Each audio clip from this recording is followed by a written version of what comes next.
Hello everyone, my name is Wang.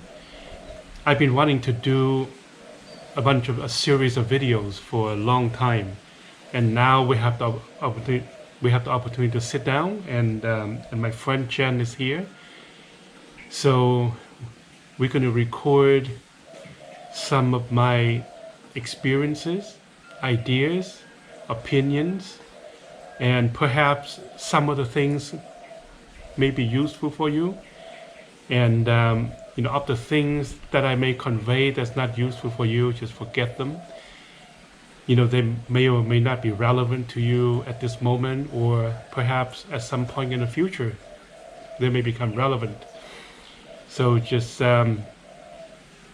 if you do listen to the video, try to keep an open mind, because our reality has many possibilities.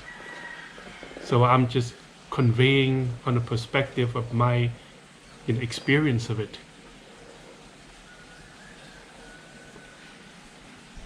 And the range of videos that I would like to make is going to be on the topics of health and healing, spirituality, and energetics. We may dive into certain aspects of the spiritual path, more of the practical aspect of it, and not so much on the abstract side, although we may venture there. So okay, when I was in school, one of my teachers was presenting this idea of the last straw that will break the camel's back.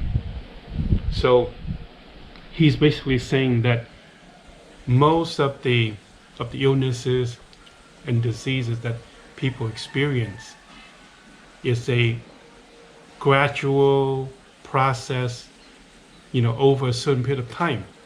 So it's rarely does anyone have diabetes or cancer in the day that they found out that they have it. It usually takes years and decades of accumulation of perhaps toxicity, acidity in the system, the stress, lifestyle, and at some level trauma that the body experienced but had not processed. Yes, and then many people will have that one event, right? So the stress and the lifestyle and all these stuff kind of accumulated over a certain period of years and perhaps decades. But then we just see them as a normal part of life. And then perhaps we're a little bit out of shape, our internal organs and glands and our body are not functioning as well as it used to, and then we lose a certain level of mobility and certain level of quality in how our being vibrates, and the energy in the system have gotten diminished and lost along the way. But then what we usually choose to see is that is the normal process of life. But it may not be. So things accumulated to a point where the symptoms that we first experience, it could be low energy, it could be a little pain here, a little ache there, and then some other part of the body is not functioning properly, and then a little bit of weight gain, so on and so forth, until the human body, your body, can't adapt, to all the things that we load onto it, between the stresses that we put on the internal organs and the level of toxicity and acidity that have changed the quality of our tissue for the worse. And then the stresses, and it may just take a life event that create a certain emotional trauma or an acute stress. Could be a loss of a job, or a family member pass away, or a loved one left, or a divorce, a heartbreak, or what have you, or a car accident. It could be many of these events, any one of them. And the system is so weakened by it that it cannot adapt, and that's when most people feel like they have an illness and a disease that set into the system. But then this whole process have been ongoing for quite a long time. It's just that we were not taught to how to catch something while it's still in its infancy, when it's still young in its process. And so the last straw, the last event that breaks us, is the thing that we go to sleep and we cannot get up in the next day from adrenal fatigue, where we found out that we may have diabetes or cancer somewhere. But all of these things are preventable. So, and that's the thing that I'm more interested in talking to you about. It's not so much as how do you cure certain diseases. We can do better. We can find ways to prevent, but then it needs to have a certain understanding of a certain process, so that our effort toward it is more efficient. It's efficient in the cost of the thing that we need to do, and the time and the other resources that we put into it.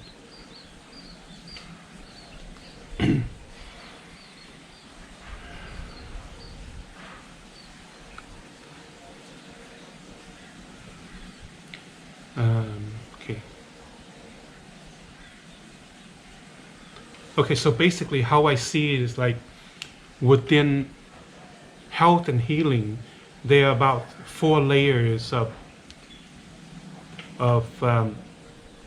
people, kind of 4 categories, right?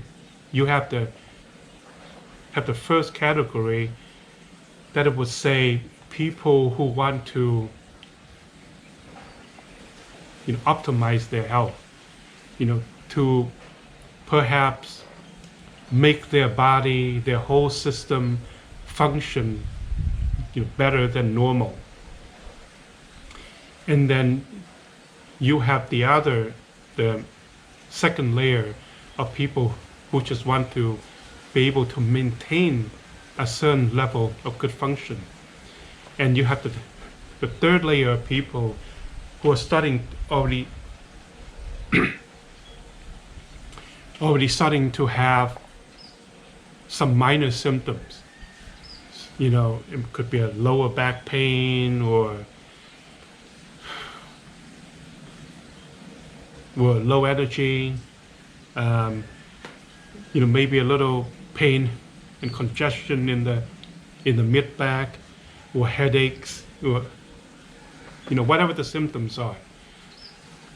So these people wanted to use certain type of healings and herbs and diet to fix and improve the condition. And then you have another group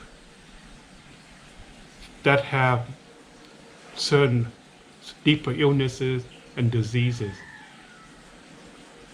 So it basically, these 4 layers of realities or experiences of the body and mind is just simply a spectrum.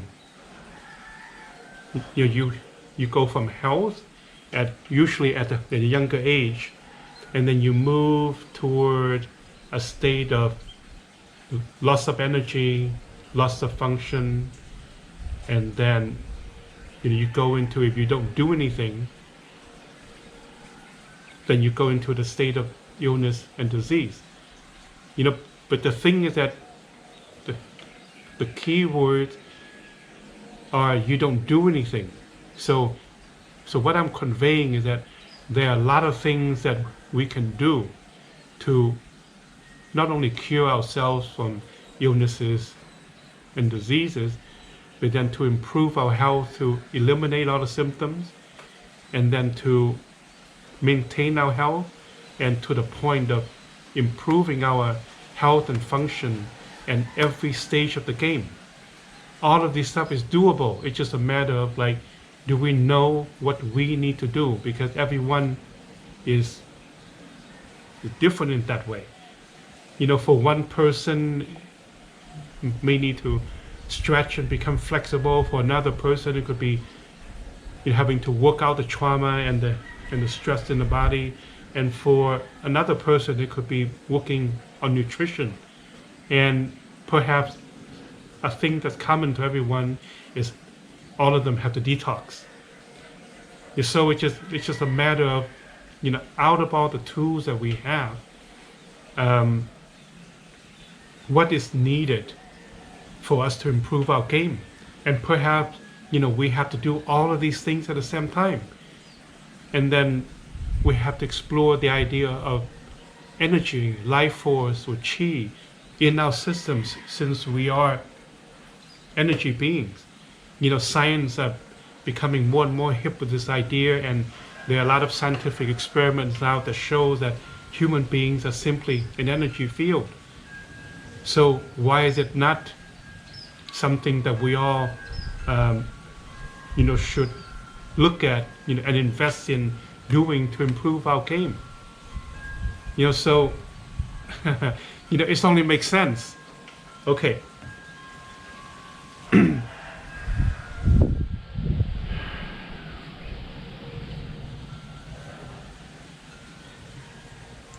What is the other big topic, like the overall kind of picture that, I was kind of talking about that. I'm not sure. You were talking about more like, what does good health really mean?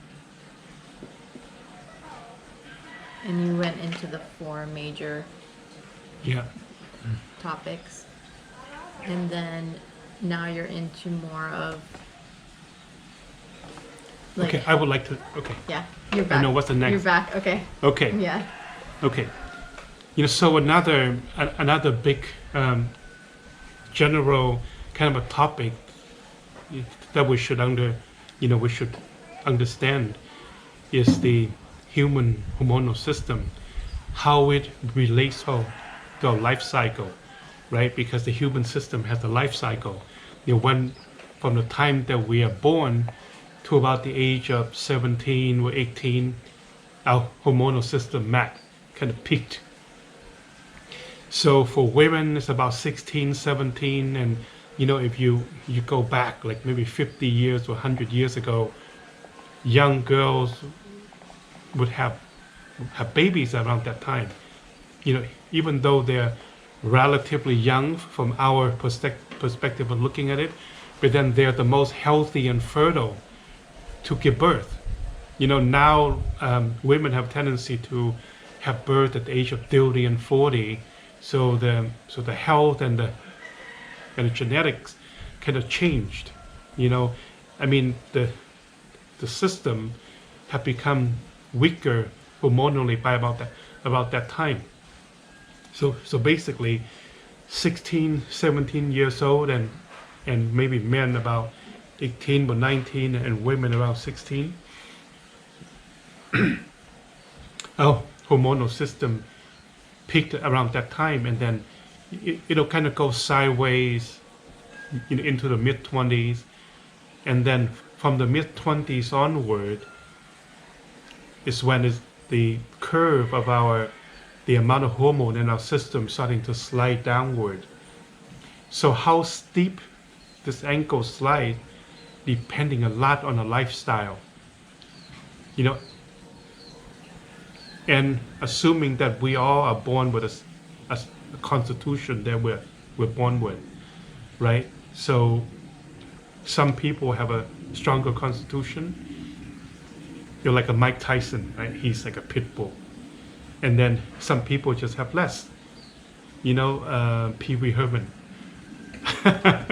Okay, these are very old characters. I haven't watched TV for a long, long time, so so I don't know a lot of the characters that are common that a lot of people can see and relate to. Um, so so how quickly our hormonal system start to decline, depending a lot on the lifestyle, stress, the things that we put into our body, from alcohol to caffeine to food and drugs and all sorts of things. So and how hard we party, all affect how steep our decline is. So, and that's where for most people start to experience health symptoms in their 30s and 40s. So like most of my clients in the last 20 years, their average age is about 30 something, early 40. And in a way, it's kind of good to have it at that age, because there's still a lot of things that one can do to change the whole system, to improve like your whole health in general. I'm not saying that when you're 60 or 70, there's nothing you can do. There's actually a lot you can do. It's just that it takes more effort. It takes more energy. And not surprisingly, like our chi and our hormonal system kind of going on the same curve. Hey, kitty. So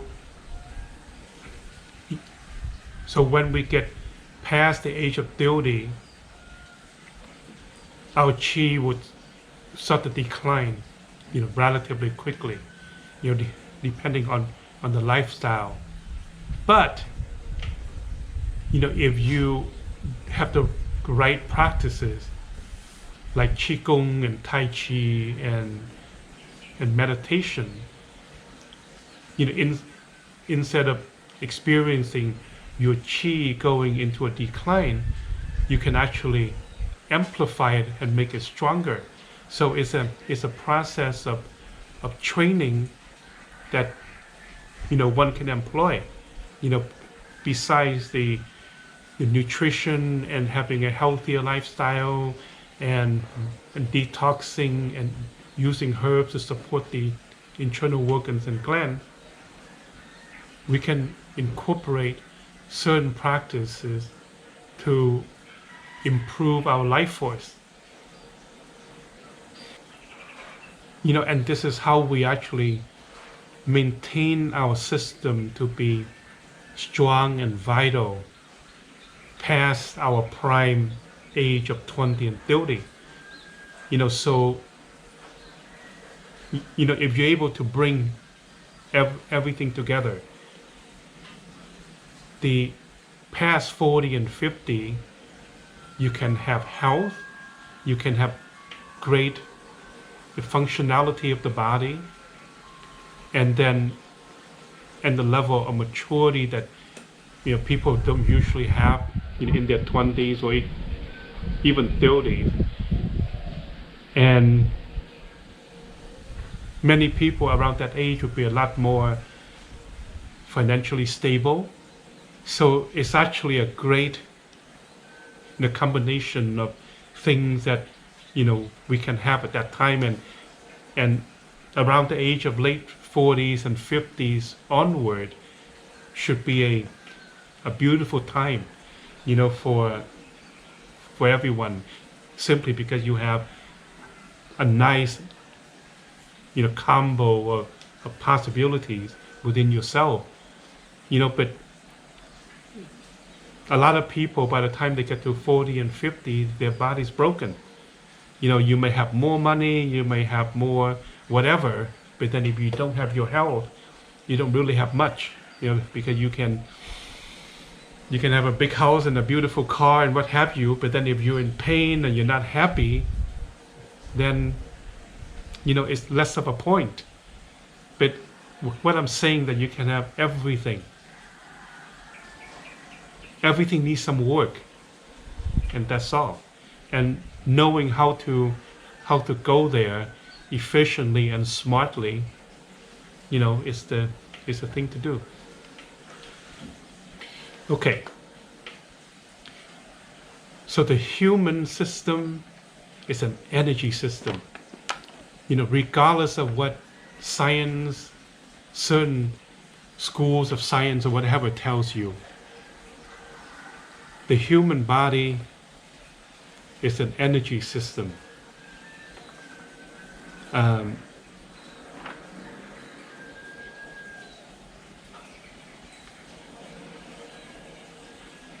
the thing about energy is that it's an experiential process. So if you don't spend the time and give it the priority as something that you want to learn and invest in and practice on a daily basis, it most likely won't unfold. And that's the thing. You know, it's kind of like if you want to stay in physical shape, you know, you have to work out somehow. You either go to the gym, you go swimming, or do something physical, and that will, you know, maintain your strength. So, if you want to explore your chi, then you have to find a practice that will help you to explore it, or to find a teacher that experience chi at a good level, or somebody who experiences it at a profound level, and then, you know, they can somehow transmit or help you to arrive at your own chi. You know, unfortunately, in the modern day living and how we perceive reality, the chi part of our being have a tendency to get shut off. You know, because we are too preoccupied with the physical aspect of reality. You know, the stress and the money and the pleasure and all that stuff. You know, I'm not saying that you should not have any of that stuff. All that is part of life, but take a segment of your time and your life and invest in the practice of chi. And it's one of those things that not only enhances your health, but then if you keep training it and hacking at it through the years and the decades, you know, what it can give you eventually, you know, if you're persistent, is a sense of well-being, a sense of stillness, and a sense of knowing of yourself. You know, and once you know yourself, you can know everything else. You know, if you don't know yourself, then you don't know things that are outside of you. Okay. One of the best ways to improve your health, you know, is by cleaning your body, the internal part of your body. I mean, in a way, I mean, it makes sense. You know, you have a brand new car, and you drive it for a certain amount of miles, you know, and the oils become thick and viscous and dirty. You know, maybe the spark plugs and some of the wires are not working so well. So you go do a tune-up. You change the oil, you change the oil filter, some spark plugs and some wires, and the car become faster.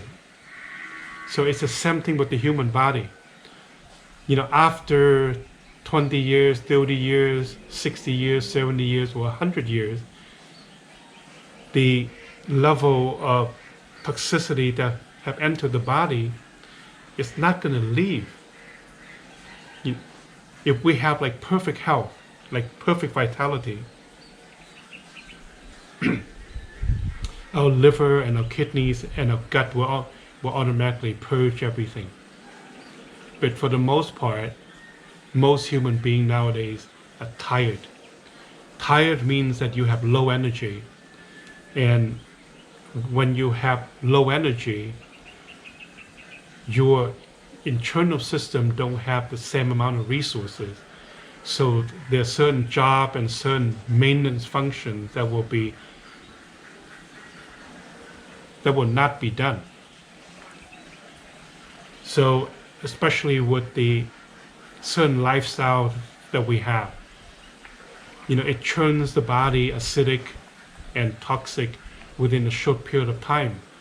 And that's the ground for many symptoms, illnesses, and diseases to develop in the future.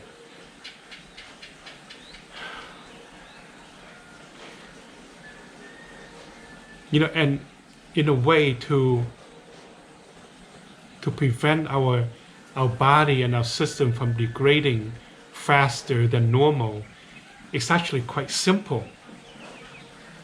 But maybe we don't understand it enough to do it, or it's just a lack of information. But then once you understand how detoxing can really give your body much more mileage, not only in terms of it can help you to live longer. What it does that's more important from my perspective is that it helps to improve your function. And functionality of the body is important. It's not so much as how many years we live. It's more like how many years can we run around and do all the shit that we like to do. That's more important to me than living to 80 and 90 and then sit in a wheelchair, or being doped up by pharmaceuticals, and being kind of like a vegetable. Living to me is be able to have all your faculties and all your physical functions to do what you like to do. If you want to go and hike the Himalayas, well, you can. Or you want to go swim in the ocean, you can. Regardless of your age. So the functionality of the body is very important, and there's a lot of things that you can do to help it to be as functional as possible.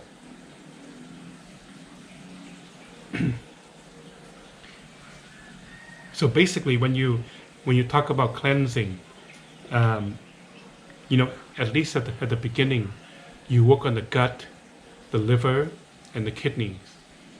And then, even like many people have experienced, after the colon cleanse, they have much more energy, and the craving for sugar is a lot less, and they feel lighter. And in the old days, when I was living in Los Angeles, I used to do liver flushes. And what I experienced back then was every time I did a liver flush, and I go to yoga, within a day or two of the flush, I will become like an inch or two more flexible. Yeah, so you can try a liver flush, or to take herbs to help to move the liver. You can detox the liver and support the liver at the same time. And there are herbs to move the kidneys and help to clean it. And then if you have crystals and stones, there are some really good herbs that can help you to move that out of your system. So what you get at the end of cleansing is your eliminative organs would work a lot better, and that will improve your overall function. And now I get a lot of people asking me, how long should I cleanse? So ideally, you would cleanse for life. It's good to do one every 6 months or at least once every year. You can call it maintenance cleanses, and you will see, like, if you cleanse regularly, your quality of life going to improve in terms of the state of your health and how your body can function. From my experience of it, I would cleanse pretty much all the time. If you can imagine, like, depending on how old you are, could be 30, 40, 50, or 60, the years and the decades that all the toxicity and everything have gone into your body. So anything that you inhale, that you drink and eat, that come into contact with your skin, will go inside and become a part of you. If your system is not able to eliminate it, then it stays. So all this toxicity stayed in your fat cells. Okay, so everything that come into your system, will become a part of your composition. If you're not able to eliminate them out of your system. So nowadays, toxicity is pretty much everywhere. I'm not trying to scare you, but it is everywhere. In your shampoo, in your makeup, in your soap, in your water, in your food, everything has something in it. In the air that you breathe, with auto exhaust and chemtrails and all sorts of stuff, smog. If you live in a large city, all of that will enter your body, and it gets stored because it gets stored in the fats and the fluids and all that stuff. So basically, using herbs and using green food and raw food to cleanse your body is probably like one of the most efficient way of doing it. And there's really very few other ways. And it's exactly this level of toxicity and acidity in the body that create health issues, or they contribute to create health issues. When the system become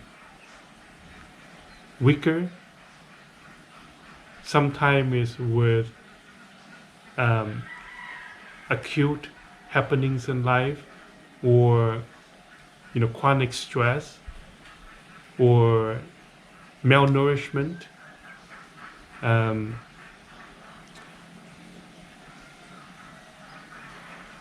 or work stress, life stress.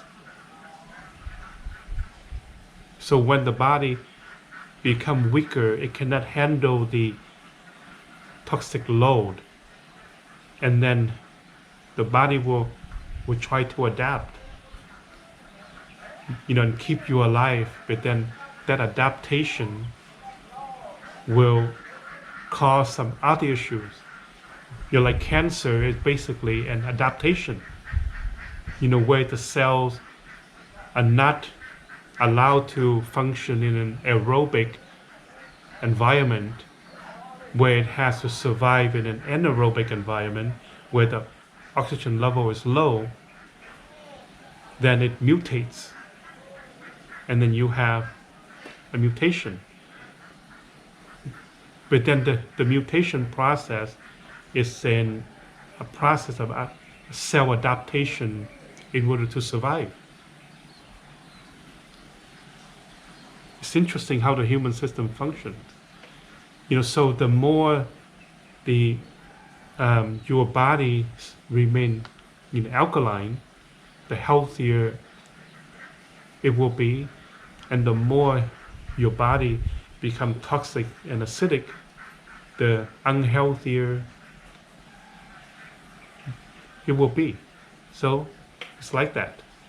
So about maybe 2 centuries ago or so, scientists have already studied the human system of what is the primary cause of illnesses.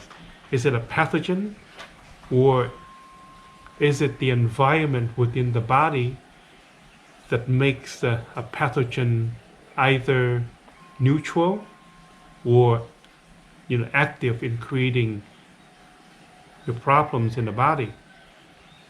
So they found that, this is not the version of the human body that was popularized in science, but then it's more true if you want to explore or maintain your health.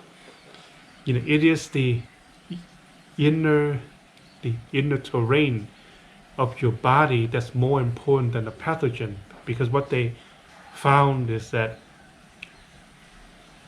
when the body is alkaline, a lot of the viruses and bacteria and fungus remain inactive and unharmful to your system.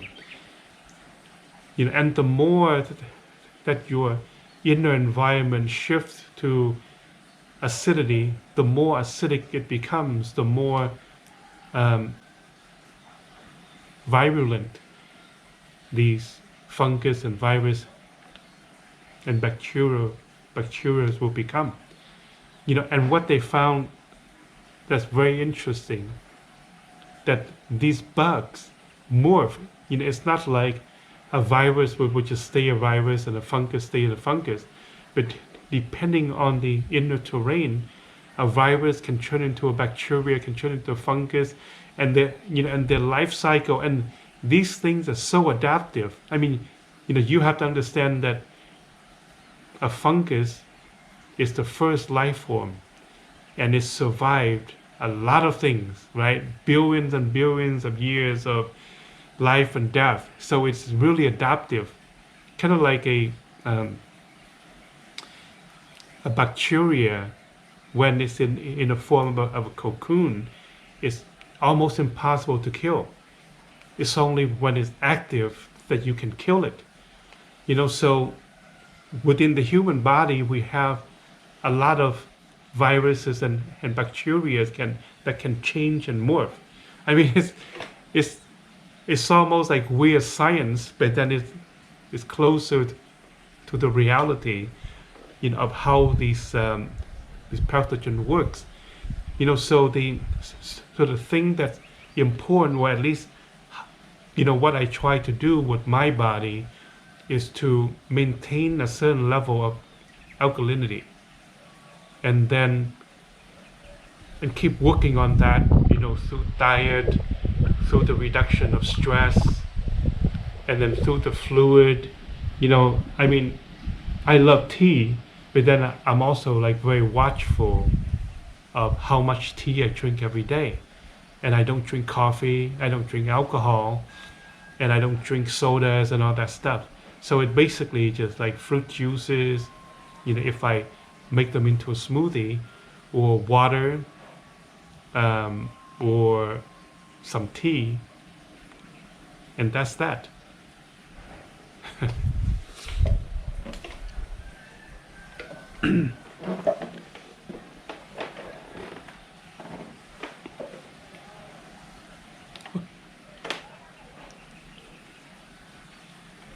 So the thing that make your body acidic, it probably hits just a few main things, right? Stress is probably like the number one cause of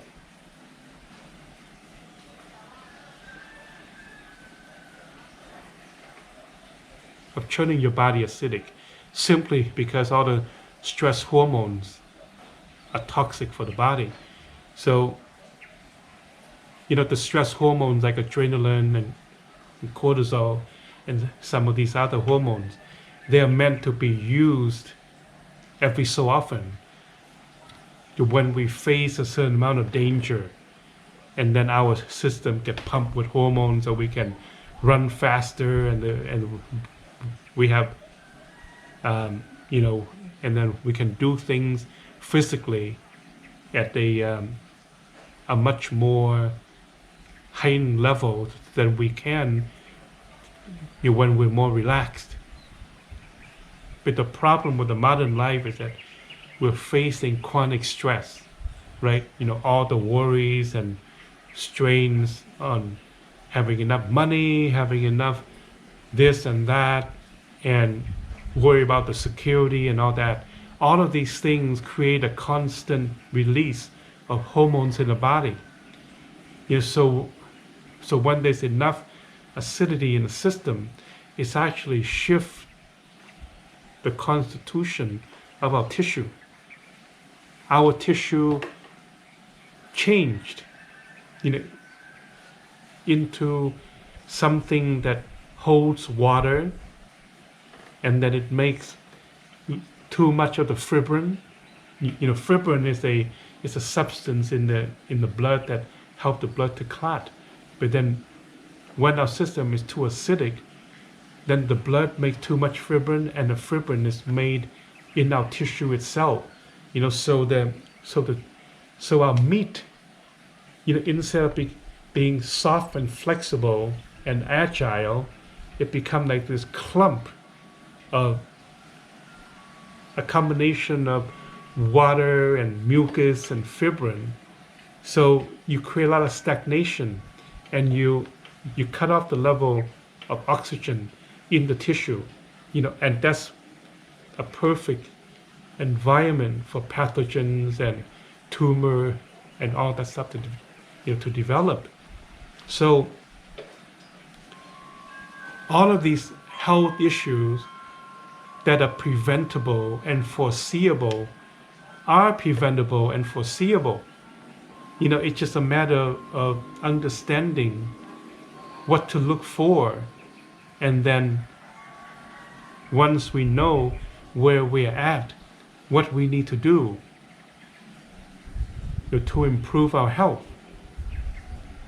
So basically, to improve one's health, you need to have enough exercise, movement. So the human body is made for movement. It's not made to be sitting on a chair for 8 hours a day, 10 hours a day for 5 or 6 weeks, 5 or 6 days out of the week. It's not made to be going home exhausted, sitting on the couch for another 2 or 3 hours, having a TV dinner and veg in front of the TV, and then you go to sleep. You don't move the body that much. So your lymphatic system stagnant, your blood circulation becomes stagnant, and a lot of things will unfold, when the system becomes stagnant. So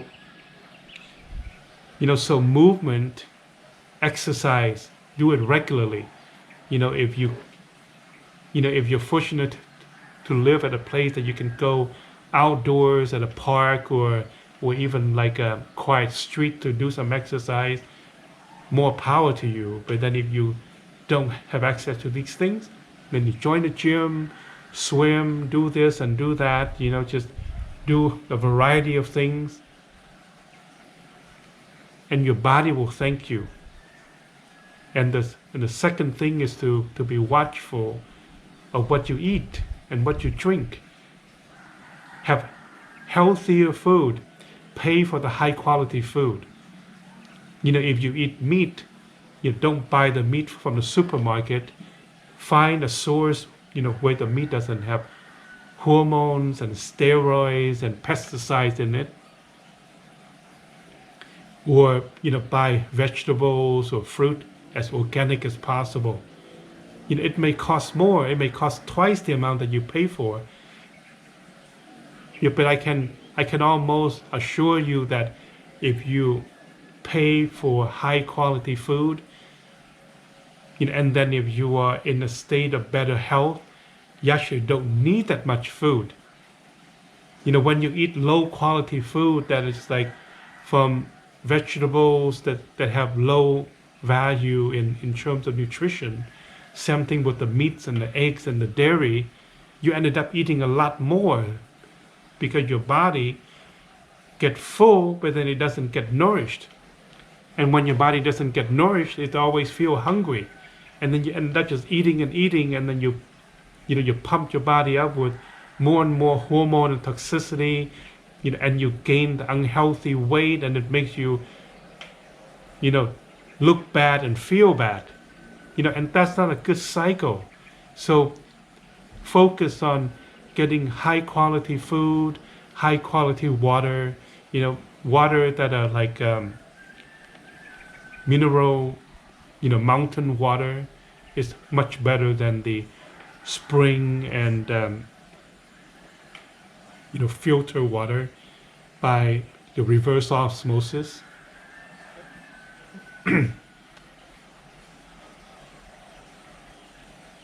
And then work on reducing stress.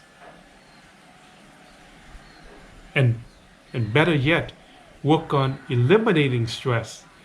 If you love your work and love your life, then you should have no stresses.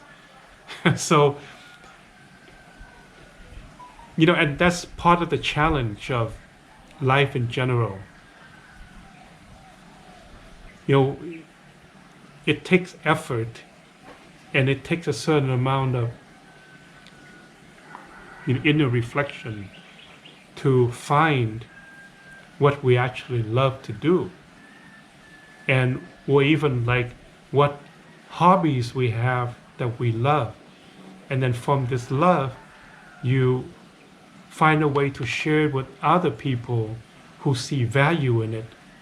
And then you can create a business and an income from doing the thing that you love, instead of working in a job that you hate and you just show up because you have to make money to pay the bills, and there's no passion in the thing that you do. I'm not saying that you need to quit your job and make all the changes in the next day or the next week. But then if you think about these things and have an assessment of what it is that you love, as simple as that, and there are a lot of skills that you can actually share with other people that people see value in, that in a regular job that has no value, and that's the funny thing. So if you can find that and then find a way to share that, chances are you will have a much joyful way of making money, supporting your well-being, and have fun and have joy at the same time. So all of these things all contribute to your overall health at the end of the year, at the end of 10 years or 50 years or 100 years. It's just a little bit here, a little bit there, and everything kind of move together, to a point where you go from where you were, maybe it's not an ideal environment or situation, to a space where it's more ideal for you, where you can take a deep breath and say, oh, life is good and sweet.